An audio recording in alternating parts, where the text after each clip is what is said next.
ہے, जहां साबका वज़ीर-ए-आला पंजाब हमजा शहबाज शरीफ अदालत पेशी के मौका पर मीडिया से गुफ्तगू करते हुए कहा कि इमरान खान की हुकूमत में झूठे केस बनाए गए, हम अदालत से सरखुरू हुए, मैं झूठे केस बनाने वालों को अल्लाह के हवाले करता हूं। हमजा शहबाज शरीफ की मीडिया से गुफ्तगू।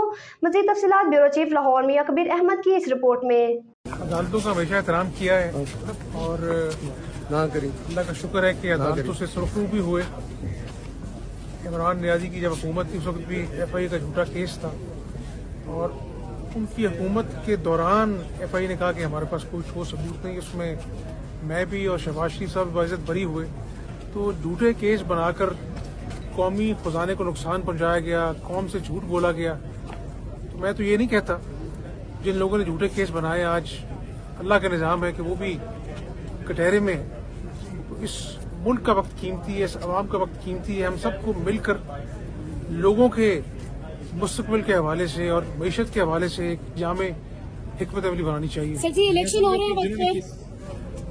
मैं पॉलिटिकल वर्कर हूं और मेरी उम्मीद भी है, मेरी दुआ भी है कि इलेक्शन वक्त होंगे। जिन्होंने केसेस ये बनाए हैं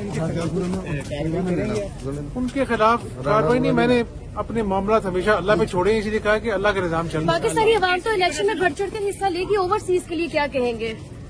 ओवरसीज भी उनका भी बड़ा हक है, लेकिन आगे देखें जिस तरह इलेक्शन इस्लाहात होंगे उसके मुताबिक मामला। तहरीक इंसाफ का एतराज है कि लेवल प्लेइंग फील्ड नहीं मिल रही। आप क्या समझते हैं, ये लेवल प्लेइंग फील्ड उन्हें मिल रही है, उनका मुतालबा जायज़ है या नहीं?